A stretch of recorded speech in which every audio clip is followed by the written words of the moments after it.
This is a great debate with Konstanton Kisin debating others on the panel about why having an open-door migration policy in Europe and the West and no concern about the cultures that are being imported, particularly and obviously those that believe in Islamism and anti-Western views, how this is simply not tenable and will lead to the West's suicide. Have a watch of this debate on the Piers Morgan Show, and then I'll see you on the other side.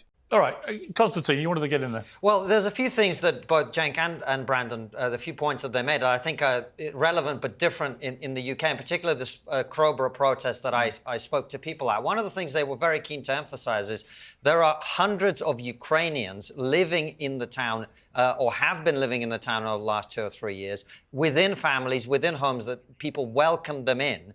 But what they're saying is there's a big difference between women and children fleeing war and people who get on a boat in France, throw their passport or their ID in the sea, and then get here and a single man being housed, unvetted, unchecked, etc. So, well, again, I think it's very important. The conversation's been about immigration. This is not about immigration. Both the United States, where I spend a lot of time, Brandon and Cenk have both been on my show when we've been over there, right? You guys both know this.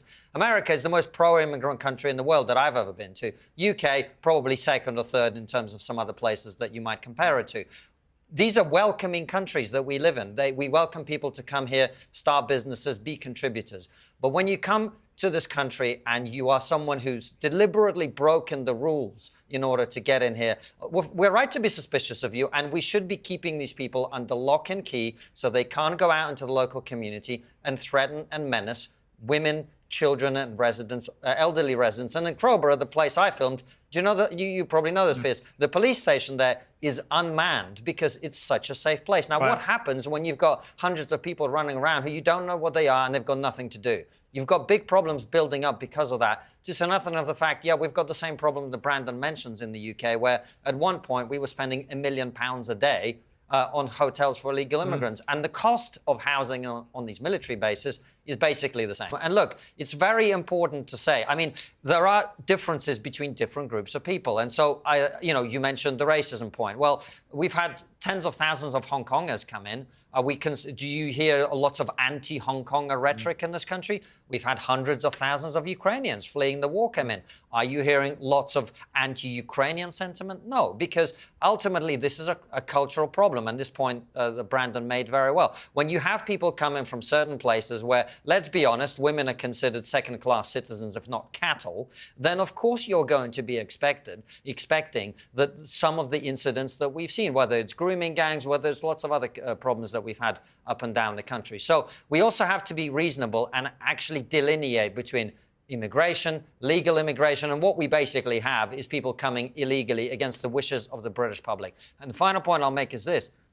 Both in the United States and here, nobody, and I mean nobody, voted for this. Nobody voted for this. Nobody signed up to this. And I'm glad we're sitting here with the four of us from different political perspectives. And all of us now today agree it's not racist to bring this up. But also, let's be honest, Piers, 5 years ago, bringing these points up would have got you demonized. We wouldn't have had the debate. Correct. Right? Because people would have said, if you're raising any concerns about this, obviously you're a racist. And that's one of the benefits of this problem getting so bad. At least we're finally allowed to talk about it. Are we creating a problem in 20 years' time if we carry on down this route? Does it matter? Do you stop being England, for example? It's just what Tucker Carlson was arguing. I argue strenuously, no, we don't. But there's no doubt the country will look very different in 50 years' time to what it did 50 years ago. I don't think it would be England and Britain in the way that it has been in history. So I think that doesn't necessarily preclude us from welcoming people in and assimilating them into our country. And that has been happening for decades and even centuries. But I think Brandon is right. The assimilation is the point. If you want to come to our country, you want to apply for a visa, you want to follow the rules, you want to adopt our culture, you want to teach your children to love this country, to speak English, to integrate, to contribute as Cenk was saying, go out and actually contribute to the country you've just arrived in, that's great. But that is not what we have in Europe. We have large ghettos of non-integrating populations who do not want to participate, who do not want to contribute, who do not want to speak our language. And look, I lived in Tower Hamlets for some time. I went to the doctor's surgery. The leaflet is in 100 languages. I don't understand why. This is an English-speaking country, and you either speak English or you find a country with a language you prefer. Ollie. Well, unlike Konstantin, I think people that speak other languages are also entitled to healthcare. I would just add I didn't say they're not entitled to healthcare. I said they should learn English if they want to live here. Please, I'd like to speak. So I think this idea that your sort of culture, your national identity, can potentially be diluted by people of a different skin tone or indeed religious background is a pretty pathetic argument. It's a patriotism that's grounded in weakness and fragility. My patriotism is grounded in strength. I believe the ideas of English national identity, British national identity are pretty strong, and I'm not that worried about people that come to the UK with a different idea of what that could be, coming over here and diluting it. From Magna Carta through to now, a sense of fair play unless the English are invading your country. I think we've got a pretty good solid idea of what English values and identity are. What are they? I just said. I gave you a sense of civil liberty, a pride and a sense of fair play. So people honesty. who believe in Sharia law, which a large number of the Muslim community in this country do believe in and want to impose, do they believe in civil liberty? I would say the people that want to impose Sharia law, do they comply with English values or British values as you define them? No, I think if you want to come over and sort of overhaul the system of government in Britain, I think there's a pretty valid argument for us to say that you're probably not welcome in the country. So what should we do? Should we deport you for having a disagreement about civil liberty? If you're an insurrectionist, if you're literally saying that we should introduce corporal and capital punishment in Britain, what if you just want to vote for it? 33% of the Muslim community, according to some estimates, believe in Sharia law, want Sharia law in Britain. Should they be able to elect people who will advocate for that? Konstantin, you keep asking me the same question. No, it's a different question. I'm going to keep giving you the same answer. My idea of what I've just told you. Should we deport people who want Sharia law? That's what I'm asking. If you want to overthrow the system of government, i.e. impose Sharia law instead of secular democracy, yes, I have a ginormous problem with that. Additionally, I have a ginormous problem with the British head of state being a religious figure in King Charles. I have a ginormous problem with a permanent fixture in our legislature being religious representatives. There are only two countries. There are only two countries in the world where that's the case. One is the UK, the other is Iran. I have problems with both of those things. I want us to live in a secular democracy. What happens between you and the man that you think exists in the sky is your business. But still, the vast majority of people in the UK identify as Christian, just under 50%. The next highest in terms of faith is actually non-believers completely, about 35%, I think. And then you're down to like sort of 5% Muslim and then down to the other religions. So, it's still a predominantly Christian. Of those who have a faith, we are predominantly a Christian country. So there shouldn't be intrinsically, by that criteria, but it's not just that too much of an issue of the head of the church being the king. It's not just that. Just walk around London. The entire architecture of this city is Christian in its every definition. Everything about this country has roots in Christianity. Now, that is not to say that everybody must be Christian, and I certainly haven't been Christian for most of my life, and I don't even know if I'm Christian now. My point is, even when I was an atheist, I still thought it was a Christian country, because it is, because that's a fact, because you can see it with your own eyes. So I don't understand the squeamishness about saying it is a Christian country, and in my view, should remain so. So what Konstantin is saying should be common sense. But for some reason, we've convinced ourselves that having any critique at all about people that come into your country and wanting to somehow check who it is that come in and also be concerned with the numbers of people, that is racist, that is prejudice. This is an insane view. And if the West continues to have no backbone in saying, one second, we actually need to make sure that people that come into our nation share our values. This doesn't mean that everyone has to be identical, not at all. The West really champions individualism, but not on the altar of destroying the West. There has to be some common ground that we all have. And I think, by the way, one thing that Britain should do, one thing that America and other countries should do is they should almost create a list of official values that our country has and say we require everyone that migrates here to officially sign up to and pledge allegiance. And it should be more than just to the flag and this idea of liberty. I think there should be more. They might want to specify a bit more what that means. It's interesting because people often say Israel's an ethno-state and that's unacceptable. Actually, Israel is maintaining a Jewish majority, but that's not necessarily just about ethnicity, because anyone can become Jewish, which is really the same concept of saying you can migrate to our country. But the key thing is, in order to maintain their Jewish majority, anyone can become Jewish of any race. But to maintain that Jewish majority, they do have to become Jewish. And we either have to have Jews or converts to Jews as the majority. But that means it's not racial. It's about a set of values you sign up to as a society.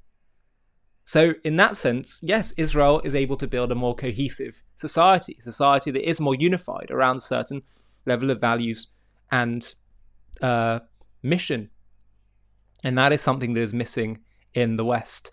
I actually think about Rabbi Lord Jonathan Sacks, and he wrote a book about years ago, which was a critique of multiculturalism, where he said that he called it the home we build together. He was saying that society must be a home, not a hotel. And that's sort of the whole point of this, that in a home, you have shared responsibility. You're not a community of strangers. Homes are built on relationships. Hotels are built on transactions. And that means that homes require some level of everyone taking responsibility for each other, not a patchwork of conflicting norms. And it also means that in a home you have giving and not just taking. But also, perhaps most importantly, a home has a shared story, not just coexistence. A nation is a story that we tell together. And multiculturalism and mass migration can put this all into conflict. And that means that what ends up happening is society becomes a hotel lobby full of travelers, each with their own journey, but with no shared destination. So ultimately, if you welcome people in, you have to make sure you're welcoming them into a home, not a building full of strangers. And that also means, by the way, yes, monitoring the numbers, because if you just say everyone can come into my home to the point where every room is full to the brim, then it's not a nice home for anyone to live in. It's not that you don't want to be able to accept people, but you need to be able to have limits in order to care for your immediate concentric circles of responsibility. All of this should be sane in a sane world. But of course, we're not quite yet in that fully sane world. A quick message before we finish. We have been lied to about the Palestinians from beginning till end. Have a watch of the trailer for our new documentary called The Invention of the Palestinians, How a Nation Was Invented to Destroy Another. And if you want to watch the full thing, just click on the link in the video description. The Palestinians. We have been told they are an ancient people fighting for their homeland which has been stolen from them. This narrative has fueled decades of conflict, painting Israel as an occupier of stolen land. But what if this identity is not of an ancient nation, but a modern, cynical invention? A political construct designed not to build a state, but to dismantle the Jewish one. In this JTV Plus documentary, we're going to uncover the truth behind the creation of the Palestinian identity, how it was forged in the fires of pan-Arabism, absent in historical records until strategically rebranded in the 1960s by leaders like Egyptian-born Yasser Arafat to rally global opposition against Israel. We'll trace its roots from the Ottoman era, where Palestine was a region without a distinct people, through the pre-1948 years of Arab rejectionism, before focusing on the pivotal shift of the 1960s, when Arafat declared we should now be known as Palestinians, inventing symbols like the flag to mask genocidal aims. This wasn't about self-determination, it was about exploiting refugees, suppressing true aspirations under Arab rule, and perpetuating a war to destroy Israel. Join us as we debunk the myths of an ancient Palestinian nation, expose the strategic manipulation, and reveal how this construct has hindered peace while fueling hate. Fair but firm, this is the story of an identity weaponized, not for building a future, but for erasing one. To watch this JTV Plus documentary and access much more premium content, click on the link in the video description.